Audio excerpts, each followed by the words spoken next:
작년에 오셔서 했던 이야기들이 대부분이 현실이 됐더라고요. 아, 그쵸. 네, 그래서 이분 예언가신가? 최근 사례 중에 하나인데 본인들이 써먹을 수 있는 챗봇 개발하는 방법을 알려주자. IT 직군이 아니었거든요. 그런 분들한테 코딩부터 가르쳐 드려야 되나 뭐 이런 고민을 되게 많이 했었던 경험이 있습니다. 생산성의 폭발을 기대할 수 있을 거다라고 하셨는데 구체적으로 어느 정도 수준인지 궁금하거든요. 굉장히 놀라울 겁니다. 아, 그래요? 안녕하세요. 온토리TV 민수경입니다. 네, 안녕하십니까. 나나컴퍼니 대표이사 반병현입니다. 1년 만에 뵙는 것 같아요. 그러게요. 작년에 오셔서 했던 이야기들이 대부분이 현실이 됐더라고요. 아, 그쵸. 네, 그래서 이분 예언가신가?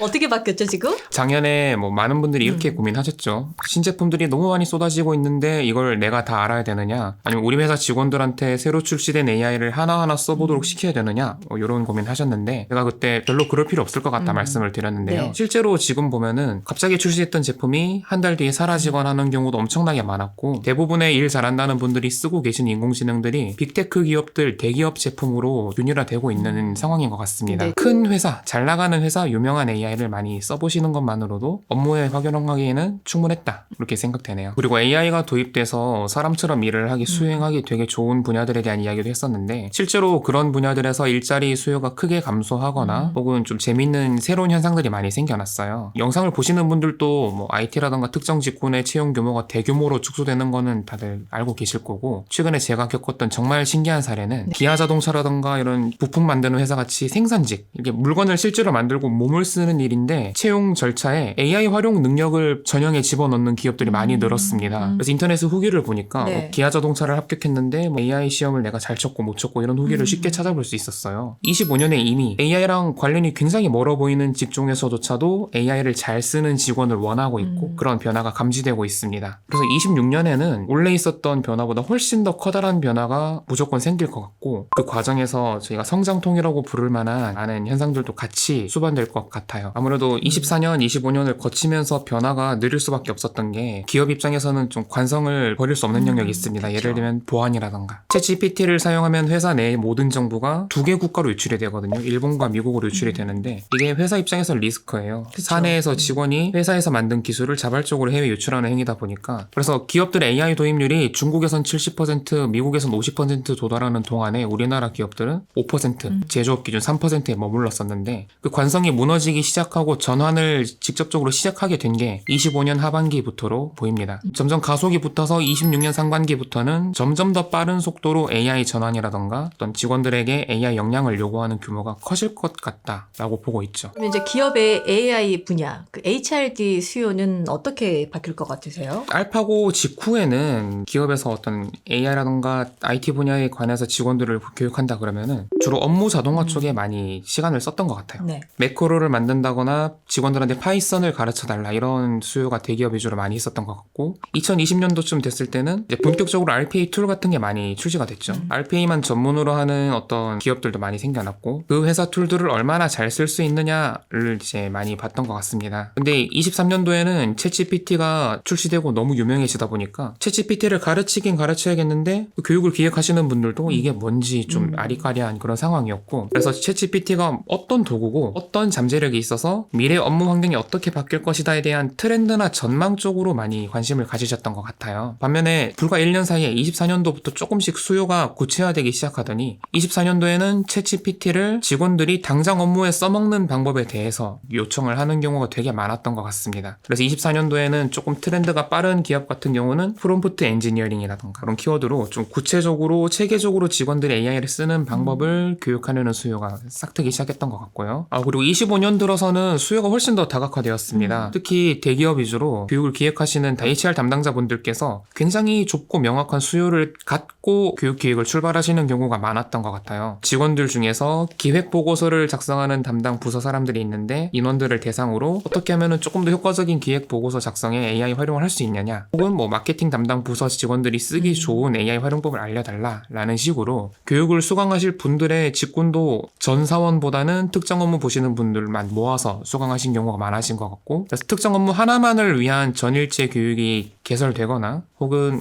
정말 같은 부서 사람들만 모아놓고 제공되는 그런 교육에 대한 수요가 많이 증가했습니다. 자, 2025년도의 교육 트렌드를 평가하자면 어떤 것 같으세요? 일단 수강생 입장에서 평가해보자면 예전에는 사설 강의랑 직장에서 제공해주는 강의랑 별 차이가 없었다라고 생각이 네. 들거든요. 두루뭉술하고 전반적이고 또 내가 서점 가서 책 사서 읽는 거랑 여기 초청 강연 듣는 거랑 다루는 내용도 되게 비슷했어요. 그런데 25년부터는 특정 업무에 대한 굉장한 연구가 많이 진행된 상태에서 강의가 진행된 경우가 많았기 때문에 수강생 입장에서는 당장 내가 직장에서 써먹을 수 있는 직무랑 연관성이 깊은 내용을 배워볼 수 있는 경험이 되었다고 생각이 들고 또 실습을 하는 강의가 많이 늘어났기 때문에 앉은 자리에서 내가 가져온 노트북으로 따라해보고 잘 안 되면 현장에서 동료들이나 강사랑 소통하면서 아, 정말로 이런 식으로 내 업무에 바로 써먹을 수 있겠구나를 본인들이 느끼고 가시는 그런 장점이 있는 교육들이 많았다고 생각됩니다. 네. 그런데 단점도 있어요. 어떤 점이죠? 아무래도 수요가 명확하다는 점은 첫 단추를 잘못 꽂았을 때 굉장히 엇나간 길로 갈 수 있다는 뜻이기도 한데 교육을 기획하시는 분의 어떤 인사이트라고 하면 좋을까요? 거기에 너무 많은 게 결정이 되는 거예요. 그래서 예를 들면은 교육 기획하시는 분이 SNS에서 뭔가 되게 좋아 보이는 걸 보고 왔어요. 그래서 그거를 꼭 우리 직원들한테 가르쳐 줘야겠다 이렇게 결심하시고 막 기획을 하시는 경우가 있는데 그중에 트렌드가 이미 철이 지난 기법이라던가 혹은 한국에서는 쓸 수 없는 그런 도구에서만 작동한다거나 최근 사례 중에 하나인데 직원들한테 AI를 잘 쓰는 방법을 알려주는 게 아니라 본인들이 써먹을 수 있는 챗봇 개발하는 방법을 알려주자.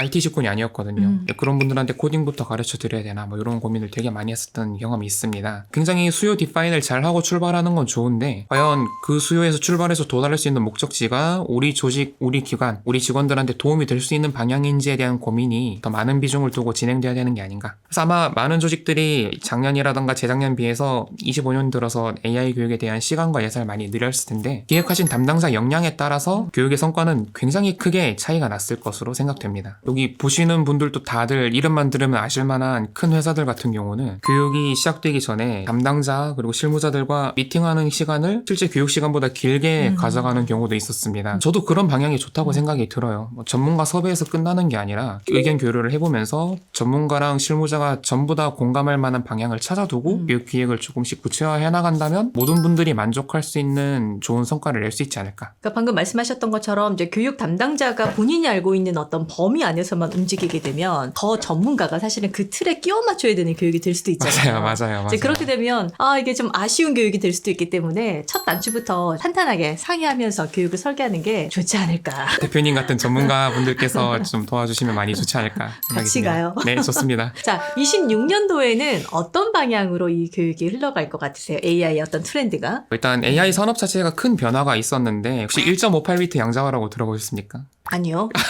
너무 어려운 용어를 갑자기 꺼내서 죄송한데 네. 쉽게 설명드리자면 트럼프의 대중 반도체 수출 규제는 들어보셨죠? 네. 미국에서 쓰는 반도체 대비 중국의 수출이 허가된 반도체 출력이 4%에 불과해요.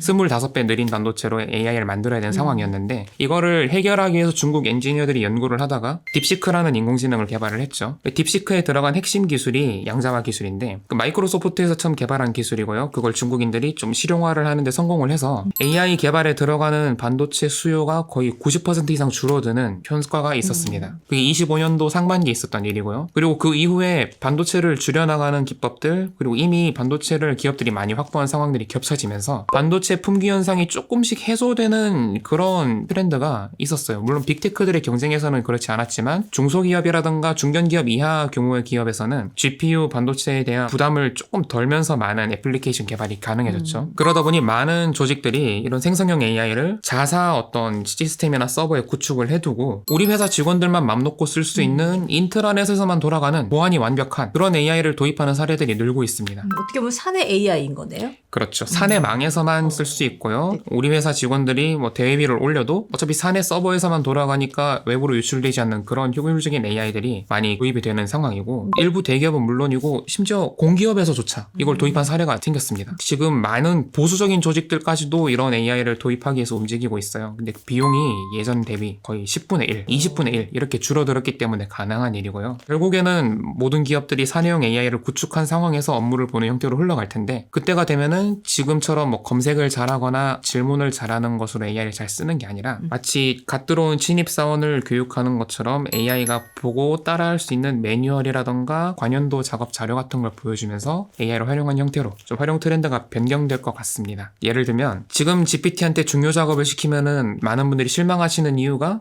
너무 뻔한 이야기만 하거나 우리 조직 상황이 안 맞는 이야기를 하거나 혹은 고객들을 설득하기 좀 모자란 그런 정보가 나오거나 해서 그런데 이걸 잘 훈련을 시켜놓는 것만으로 이런 문제들을 한 번에 해결하는 게 가능해집니다. 정말 재밌는 기법들이 많은데 그거는 다음 영상에서 소개해드리는 걸로 하고요. 알겠습니다. 이제 사내 AI를 점점 도입을 하고 있다라고 말씀을 주셨잖아요. 그 사회 AI 쓰는 거랑 많이 다른가요? 일단 보안 측면에서만 놓고 봤을 때에도 챗GPT 같은 오픈되어 있는 AI를 썼을 때에는 당장 채팅창에 입력된 모든 정보가 해외로 유출이 돼요. 예를 들어서 미국에서 만든 AI를 쓴다면은 미국과 일본으로 데이터가 유출이 됩니다. 우리나라 통신사가 태평양을 가로지르는 해저 케이블을 보유하고 있지 않아서 일본 통신사 걸 임대해서 쓰고 있습니다. 그래서 일본 통신사 서버에 일단 데이터가 한 차례 저장이 되고 케이블을 타고 미국 통신사 서버로 이동을 한 뒤에 거기서 또 여러 업체를 거쳐서 AI 제공 업체의 서버로 데이터가 넘어가는 구조예요. 그러다 보니 조금 보안 수칙을 엄격하게 지키는 조직 입장에서는 뭐 사내에서 만든 기술 절대 올리지 마라, 개인정보 절대 올리지 마라, 예전에 작성했던 문서 중에서 대외비인 거 절대 올리지 마라,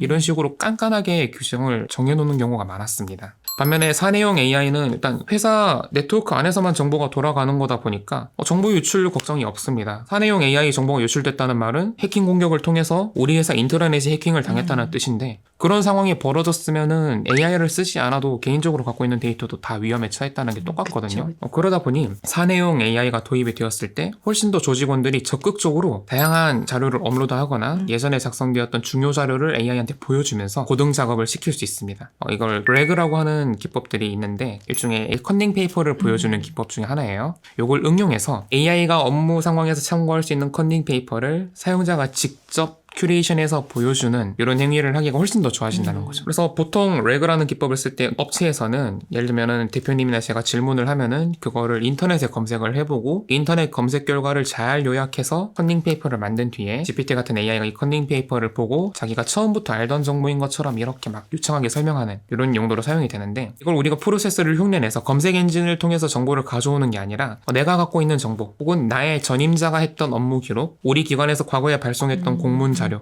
내 업무에 필요한 법령 자료 같은 거를 다운로드해서 컨닝 페이퍼처럼 보여주는 거예요. 그럼 AI가 우리가 올려준 자료를 컨닝 페이퍼처럼 판단 자료로 삼으면서 그 똑똑한 능력을 10분 활용해 줄 거고요. 결과적으로 복잡하고 어려운 판단에 가까울수록 우리가 참고 자료만 탄탄하게 집어넣어 준다면 AI가 굉장히 단기간에 그 복잡한 판단을 대신 내려주는 그런 현상을 볼 수 있습니다. 이걸 한마디로 요약하자면 중요하고 어렵고 복잡한 업무일수록 사람보다 AI가 더 수행하기 쉬워진다라는 굉장히 역설적인 현상이 생길 수 있어요. 이게 RAG를 응용한 일종의 컨닝 페이퍼 기법이고 2020년대에 우리가 생각했던 AI에 대한 기대랑은 정반대 방향으로 가는 거죠. 그때는 단순 작업을 기계한테 시키는 게 더 좋고 중요한 건 사람이 직접 해야 된다. 그런 인식이 있었다면 사내용 AI를 도입해서 보안 문제를 해결하는 것만으로도 그 트렌드가 뒤집혀서 복잡하고 중요한 문제일수록 AI가 하기 좋아진다라는 방향으로 흘러갈 수 있게 됩니다. 그럼 어떻게 보면 기업이나 기관 같은 곳들에서는 보안이 굉장히 중요한 이슈이기 때문에 사내 AI 도입이 훨씬 더 활발해지지 않을까 싶은데 그런 움직임들도 많이 보이시는 거죠? 그런 움직임 자체가 해외나 국내를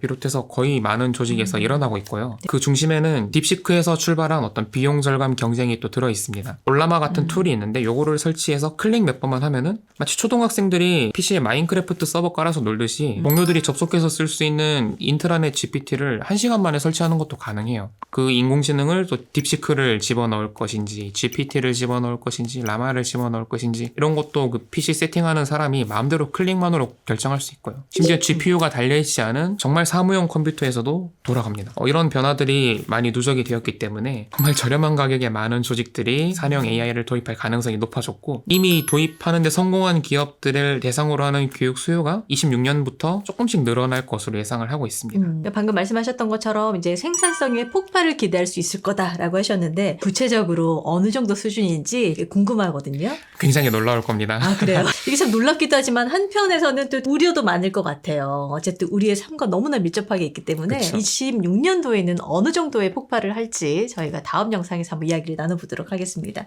함께해 주셔서 고맙습니다. 네, 고맙습니다.